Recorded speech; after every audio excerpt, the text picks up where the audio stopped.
Warren Buffett bought an additional 75 million Apple, NASDAQ, AAPL shares for Berkshire Hathaway's NYSE, BRK-A, NYSE, BRK-B stock portfolio, and recently indicated that he may buy even more.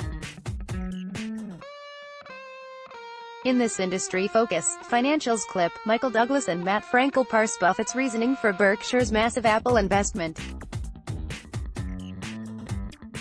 A full transcript follows the video. This video was recorded on May 7, 2018. Michael Douglass: alright, Matt, let's not bury the lead, because these are the things people really wanted to talk to anyways, right? Apple. Berkshire just bought 75 million more shares, and Buffett was quite bullish on the stock at the meeting. Matt Frankel: yeah? This makes Berkshire's stake in Apple about 5% of the company, which doesn't sound like much, but this is $45 billion worth of stock we're talking about. So, this is not only Berkshire's biggest stock investment now, this is one of the biggest parts of Berkshire in general. It's about 10% of the company's market cap. Buffett loves Apple for several reasons. It's really morphed into a Buffett stock, I guess I would say. Douglass: yeah? Frankel: it's not a capital-intensive business, which Buffett loves. It has a very, very loyal following of customers. As all listeners probably know, people either love Apple or don't love Apple, and the people who love Apple will never be convinced otherwise. Douglass laughs: yeah? My wife is a big Apple lover, so, yes. Frankel: we're a split household, too. I'm using a Dell right now, and my wife is on her iPad. Laughs: so, we're a split household, also, and she's not going to give up her iPad for a tablet anytime soon. Douglass: no. Frankel: so, it's a very sticky product, it is how Buffett phrases that. He also loves Apple's management. It's really hard to overemphasize how much value Buffett places on good management, especially shareholder-friendly management that goes out of their way to return as much capital as possible to its shareholders, in Apple's case, through buybacks. He loves Apple's massive buyback programs, especially in this environment where no one can find attractive companies to buy.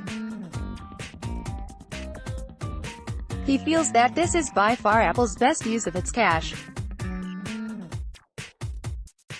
He said this morning that he owns 5% of Apple, and he knows that within 10 years, he's going to own 6% of Apple, even if he doesn't put another dime in.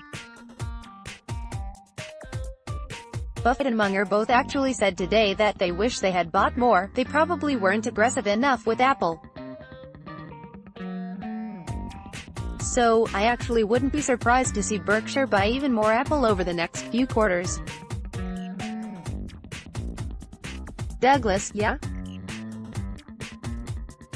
It was funny, actually. Buffett got on CNBC this morning and basically said, we'd love to own 100% of the company, and then, he walked that back a little bit and said, listen, if you're buying shares of a company, it's because you want to own the whole thing, so, let's not have any speculation about Berkshire buying Apple.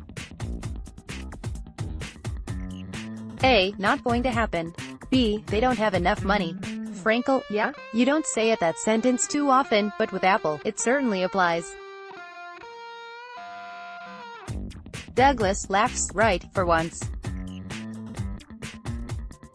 It was interesting, as well. He also said, there are other stocks we like just as much as Apple, it's just that the companies aren't nearly as big. Berkshire can't buy nearly as much of them. Keep in mind, one of the key things here is they need scale plays, and Apple is just about as big of a scale play as they get.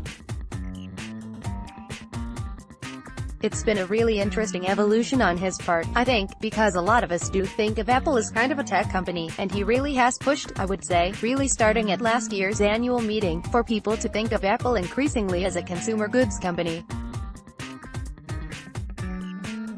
So, Dylan, Vince, I don't know if you all are listening, but consider that.